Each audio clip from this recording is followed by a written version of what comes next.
এবার যে খবরের দিকে নজর রাখবো, এসআইআর আতঙ্কে নিহত এক ব্যক্তি। জানিয়ে রাখি আপনাদের, এসআইআর আতঙ্কে আত্মঘাতী এক ব্যক্তি মুর্শিদাবাদ জেলার বহরমপুর গান্ধী কলোনি এলাকায়। নিহত হওয়া ব্যক্তির নাম তারক সাহা। যিনি নিহত হয়েছেন তার নাম হচ্ছেন তারক সাহা।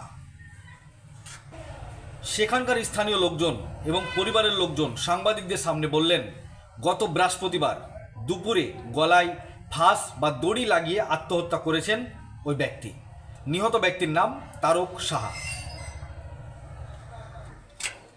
নিহত তারক সাহার বাড়ি মুর্শিদাবাদ জেলার বহরমপুর পৌরসভার গান্ধী কলোনি এলাকায়।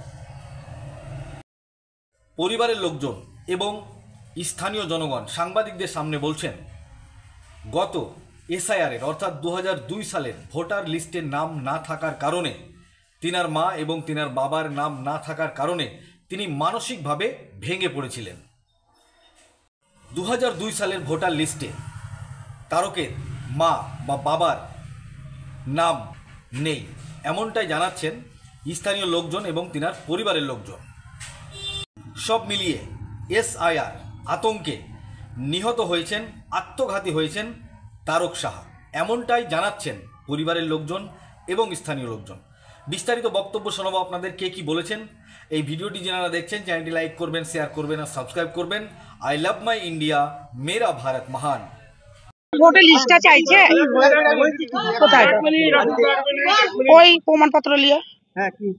সেটা আমি জানি না, আমি ছিলাম না, আমি জানি না ওইটা প্রমাণ না, সেটা আমি জানি না। ভ্যানে নিয়ে এলো তখন ওইখানটায় মানে দেখাচ্ছে যে ইয়ে নাই, বিশ্বাস নাই। আর 2000 সালের বলছে লিস্টটার কথা, তখন তো আমাদের না ইয়ে হয়নি, মানে বয়সই তো বুঝিনি, তো আমরা কি করে করবো ভোটের নাম তুলবো? বাবা মায়ের। হ্যাঁ, না বাবারও নাম দেখাচ্ছে না 2000 সালে ওই লিস্টে। আপনার বাবা থাকতো কোথায়? এখানে কৃষ্ণনাথ কলেজ স্কুলে। আপনার বাবা মায়ের নাম আছে 2002 সালে? নাই। নাই, আপনারও নাই? কেন? আমার তো তখন বয়সই হয়নি, তো নাম উঠবে কি করে? সেটা কি জানি, দিয়েছে তো থাকছে না কেন, এইটাই তো ব্যাপার। এখানে কি বিএলওরা এসেছিল? আসেনি। তারক সাহার মৃত্যু কিভাবে হলো? এই কারণেই হয়েছে? হ্যাঁ হ্যাঁ হ্যাঁ হ্যাঁ, ওই তো ওর মা বাবার প্রমাণ পাইনি বলে ডকুমেন্টস পাচ্ছে না।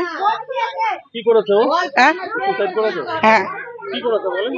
সুসাইড গলায় দড়ি দিয়ে মারা গেল তো, একটা পাতলা গাছে গলায় দড়ি দিয়েছে, কারণ বলতে কোনো কাগজই নাই। আপনাদেরকে জানিয়েছিল?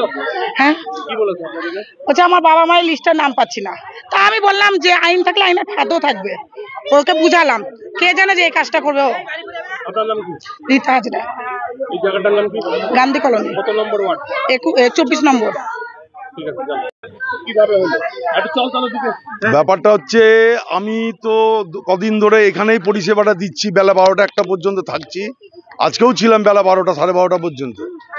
এই ছেলেটি গত কয়েকদিন ধরে এই যে টিভি খুলছে, টিভিতে যা দেখছে বিজেপির নেতাদের বক্তব্য এবং আমাদের পশ্চিমবঙ্গে বিরোধী দলনেতার, যে যাদের নাম ভোটার তালিকায় থাকবে না তাদেরকে চুলের মুঠি ধরে বাংলার বাইরে বাংলাদেশে পাঠিয়ে দিবে, কাউকে আন্দামানে পাঠিয়ে দিবে।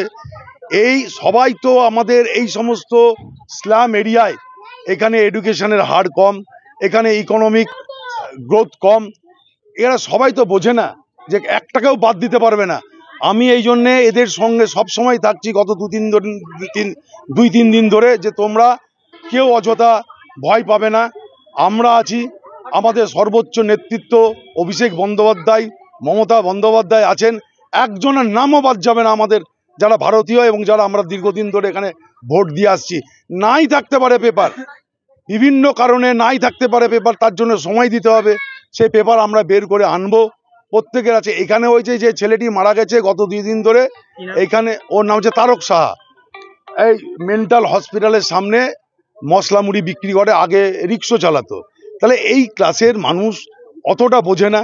এ বাড়িতে গত রাত্রি 1টা পর্যন্ত সমস্ত খুঁজেছে পেপারপত্র, কোনো পেপারপত্র পায়নি। এখানে পাড়ার বন্ধুকে বলেছে, মানে এরা আপসেট হয়ে বলেছে যে আমার কিছু নাই, তাহলে তো আমাকে মরে যেতে হবে, আর ওদের গুলি খাওয়া, ওদের তাড়ানো থেকে নিজে মরে যাওয়া ভালো, এই ধরনের কথাবার্তা বলেছে। সকালবেলায় কিন্তু ও নিজে ব্যবসায় গেছে, ব্যবসা থেকে ফিরে এসে বাড়িতে একা। বাড়িতে একটি সব থেকে মানে দুঃখজনক, একটা ছেলে আছে, সে হচ্ছে হ্যান্ডিক্যাপ ছেলে। এটা হচ্ছে বউ, ওনার মিসেস পরের বাড়িতে পরিচারিকার কাজ করেন, উনি যখন খবর পেলেন যে এরকম এরকম ব্যাপার, পাড়ার লোক দেখলো যে এরকম একটা সরু ডালে আপনারা দেখলেন যে একটা হ্যাং হয়ে গেছে, তাহলে বলুন গোটা বাংলা ব্যাপী কি বার্তা যাচ্ছে সাধারণের মানুষের কাছে? এর আগেও তো এসআইআর হয়েছে, এসআইআরটা কি গোটা বাংলার মানুষকে আগে কোনোদিন অ্যাওয়ার করেছে নির্বাচন কমিশন বা সেন্ট্রাল গভর্নমেন্ট? না, একদম আতঙ্কে মারা গেছে। আমি, এটা আমার কথা না, আমি যদি বলি তাহলে বলবে একজন রাজনৈতিক ব্যক্তিত্ব হিসেবে বলছে। গোটা পাড়ায় আপনারা আশেপাশে প্রত্যেকের বাড়িতে জিজ্ঞাসা করুন, তাহলে অরিজিনাল কথা পেয়ে যাবেন।